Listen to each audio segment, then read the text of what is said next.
Hey, lovers. Welcome to Wake and Bake Wednesday. Hold on. Give me this Wait, fucking letter. no, wait, right here. Right here.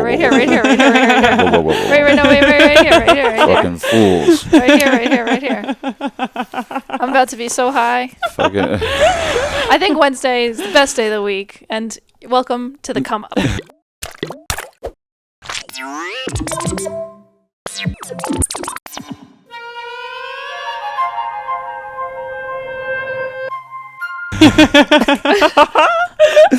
That's good. That's good. Cute. I like the way you handled your chance in the middle. Yeah, I'm in the middle. It's the best day of the week. You guys, you know it. You know it. Rock and roll, baby. It's the best day of our life. Yep. This is the best day of our life. You know, it's funny. I say that sometimes, and people think I'm like being facetious or whatever. I'm like, oh, I'm having the best day of my life, and like they're like, they think I'm like being sarcastic, and I'm like, no, I'm actually just commenting on my like level of presence right now.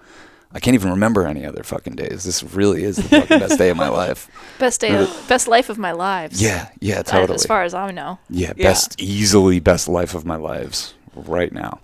Yeah, I think a lot of people, including myself, still feel like they need permission to be happy. Dude, you're yeah, home run.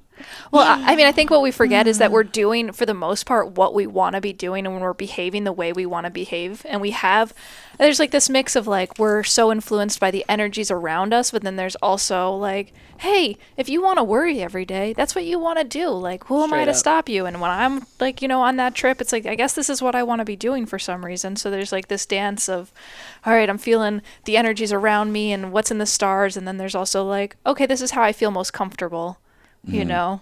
Yeah, that's what I mean. Wake and baking, it has like such a negative connotation, and I'm like, no, it's one of the fucking most beautiful things. Like the level of devotion to wake up, and before you fucking even try to take a go at it, you're like, let me fucking hook up with my friend here. That's fucking awesome. I love it. Yeah. And wake and bake isn't just reserved for Wednesdays. No. At all. Sometimes a wake and bake will like take you think your late day is going to go in one direction. Wake and bake is like, actually, you're just going to like walk around the neighborhood. Yeah. Yeah, a lot of times it will, when I think it's not going to give me energy, it will give me energy. Mm-hmm. Weed is that psychedelic in that way. It can be a stimulant or a depressant. Yeah. It's like I wake up real tired, and because it's really not tiredness, it's really depression. I smoke weed and I'm like, fuck yeah, I'm ready for the day. Weed does treat depression. Yeah. And it treats boredom too, really. So what's going on today? What's going on? I mean, we want people to have a good fucking time. Yeah, we want people to have a good day. How do we yeah. make people have a good fucking day? You know what I'm saying? On Hermes Day, I'm always going to read one of these Orphic hymns that I love. Can you tell us what the Orphic hymns are? Because like this book should be promoted. It should. It's probably a little bit too much for me to unpack right now, but these are old hymns from like Babylonian times. Wow. Awesome. Okay. Awesome. To Pluton, Hades, my main husband. I know I said Mars is my main guy, but he's really my side. Okay. To Pluton, mighty spirit, you have your home under the earth, a grassy mead in Tartarus, deep shadowed and sunless. Chthonian Zeus holding a scepter, kindness in your heart. Accept these holy offerings, Pluton. You who hold the fast bars that bind the whole earth and give yearly fruit to mortal kind. You who won the third share, Earth, queen of all, foundation of the deathless gods and strong support to mortal kind. You established your throne beneath a shadowy, distant realm, never tiring and never breathing, indiscriminate Hades, and blue-black Acheron, who holds the roots of earth. You who governs the grace of mortal death. O host of many, Ubalus, who once tore the daughter of holy Demeter from her meadow as a bride. With your 4 yoked seeds, you dragged her through the ocean down to the Attic cavern in the region of Ulysses, that very place where lie the gates of Hades. You alone come forth to be judge of deeds, obscure and known.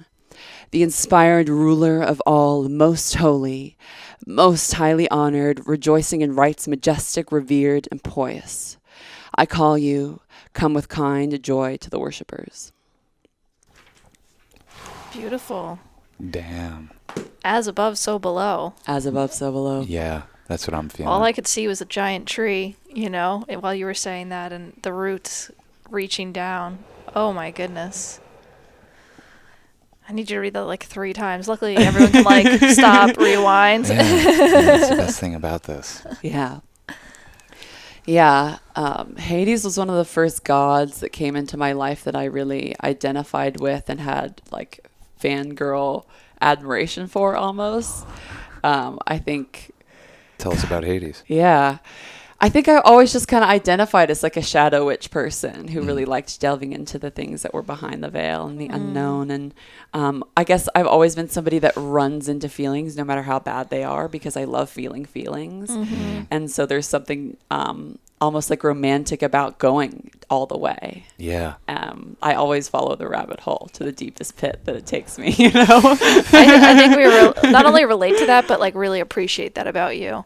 Because Sean and I joke, it's like, you don't even think I'm funny. Mare thinks I'm funny. And I'm like, well, Mare thinks life is funny in a way that like not that many, you know what I mean? Like she's able to feel the depth of emotion and humor and levity all at the same time often, you know? So it's something just being around you that I think we really appreciate. Oh yeah, deeply.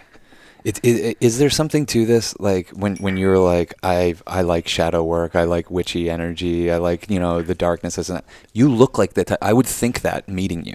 Yeah. Like, I would, you know, and like meeting Cass, I would look at her and kind of think she is the way she is. It's weird. It is weird. It's weird how people's physical forms totally speak to their, you know, personalities. Yeah. I mean, it always goes back to what I say is like one of the deeply, the truest beliefs that I hold after all this psychedelic exploration and fucking dying a million goddamn times is we do choose who we're gonna incarnate as and what families, and lay out all these lessons for ourselves throughout life. But one of the biggest lessons is the body you're fucking born into. Absolutely. Yeah. Even as like a young girl, I never was allowed to be like the ingenue role. People always threw me into like the dark high priestess shit, right? Because right off the bat, people in school, kids were like, you don't look like a Mary. I was like, what does that mean? I don't look holy? Like, I don't look saintly? You don't look like a virgin. I don't look like a virgin? So that the virgin title was stripped from me very young. Yeah. But yeah, I mean, it's definitely part of my look. And You're a virgin to me. Mm-hmm. I mean, You'll always be a virgin. I was to me. when I met you, basically. I preserve it. So like on Shadow Day, I think it's really good it's not always clear how we look at our shadows, and sometimes if you don't look at them, they confront you anyway, so don't worry, your shadow's coming for you. But I feel like we use tarot often as like a mirror. Yes. To say like, what is it that I'm not thinking about? What is it that I'm not looking at? What do I need to pay more attention to? What like reflection can you give to me that will like open up? Totally. Yeah, in all divination, that's kind of what you're asking, because the eye cannot see the eye. I think I've already said that on here, and I'll say it a million times over. Yeah. But that's so much about what shadow work is for. And you can do it alone, but divination is really my only tool as far as trying to traverse the shadow realms alone, that I know you can really reach out and have a mirror that isn't, you know. Yeah.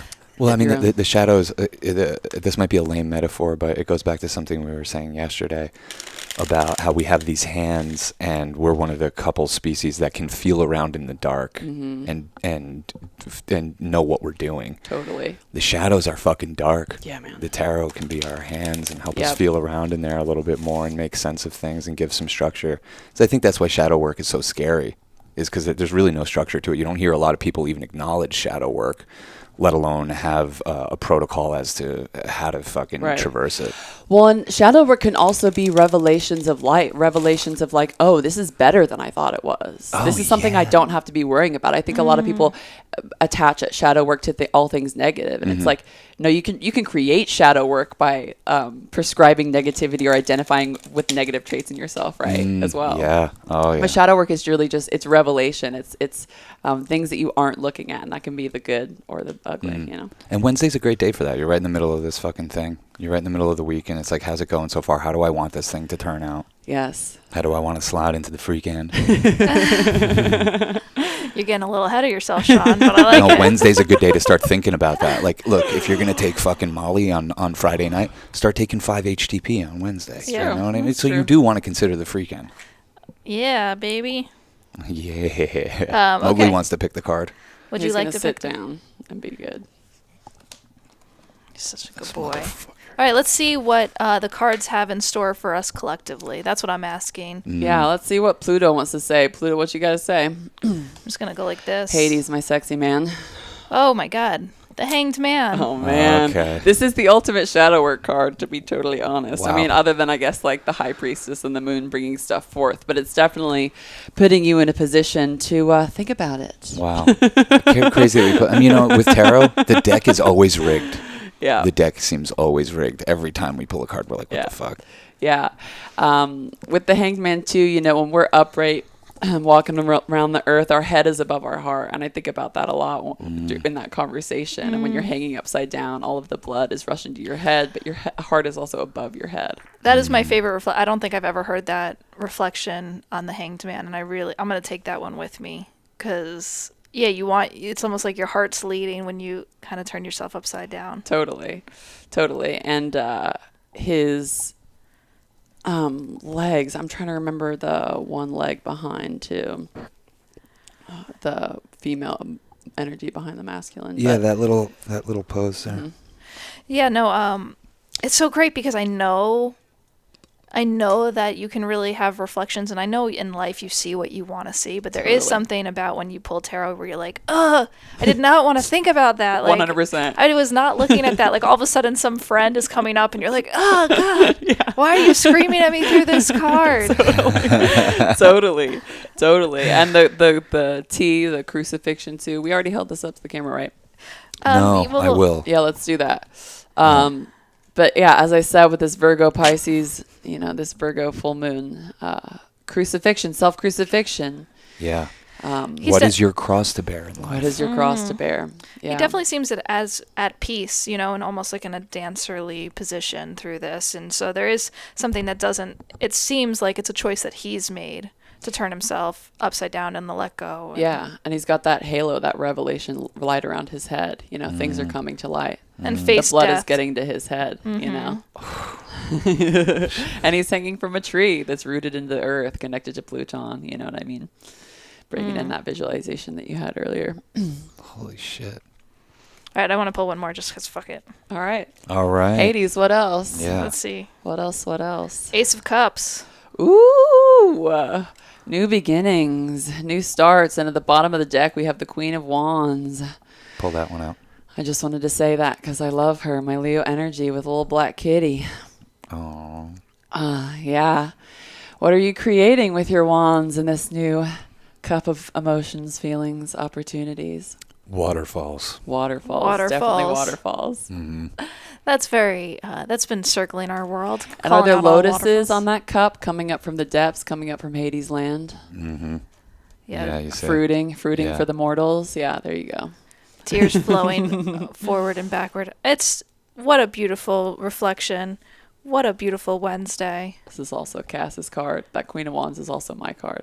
See how fun our tarot deck is? Yeah. Our tarot deck definitely throws out. Why is it the what do I call them? The archetypes or the major arcana? Yeah.